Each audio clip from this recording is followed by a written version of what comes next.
Ngayong araw guys, andito tayo sa ating palayan para paghandaan ang nalapit na pagtatanim ng palay dito sa aming bayan sa Tago, Surigao del Sur. Ayan, mapapansin nyo guys, si Kuya Renren Pontevedra ay parang naglalaro lang habang nakasakay sa isang malapad na tabla. So yung tabla na yan guys, yung tinatapakan niya ay may dalawang blade na nakabaon doon para madaling maputol ang mga damo na madadaanan niya. So ginagawa natin ito guys para madaling mabulok ang mga damo.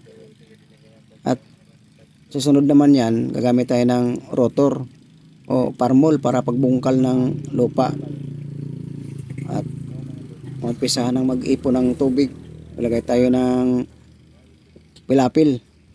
So ayan guys, makikita nyo naman guys dito sa kaliwa ay napakaraming ibon. Ayan, iba't ibang klaseng mga ibon.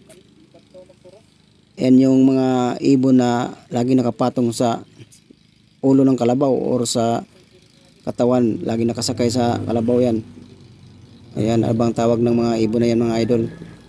Mahahaba ang sungo, ang tuka niya, mahaba. Kuliglig nga pala mga idol ang tawag sa amin sa pagtatabas ng damo gamit ang makina. Ayan. At yung iba naman ang tawag nila ay pagkukurta. Ayan mga tawag sa amin mga ganyan. So ayan, parang naglalaro lang. O tingnan nyo guys. Napapansin nyo guys, napakaraming mga manok. Nanguhuli rin sila ng mga insekto. Dahil ang dami mga insekto, mga palaka, kung ano-ano na lang.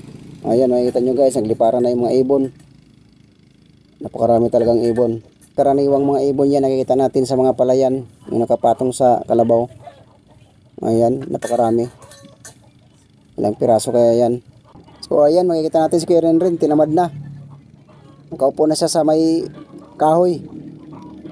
Ayan, parang naglalaro lang. Ayan guys, papalapit na siya. Ayan o, nakikita nyo, nakaupo lang. Patawa-tawa lang. Ganyan lang ang buhay mga idol. Kahit mahirap, pero masarap. Yan ang buhay nating mga magsasaka mga idol. So ayan lang mga idol. Maraming salamat sa inyong panonood. Kung nagustuhan mo yung ating video mga idol, ay pwede nating i-like and share. At huwag kalimutan mag-subscribe. Pwede rin kayo mag-comment sa baba mga idol, para malaman po natin kung taga saan kayo, kung ganyan din po ba ang ginagawa sa inyo. So maraming salamat, hanggang sa muli, bye bye.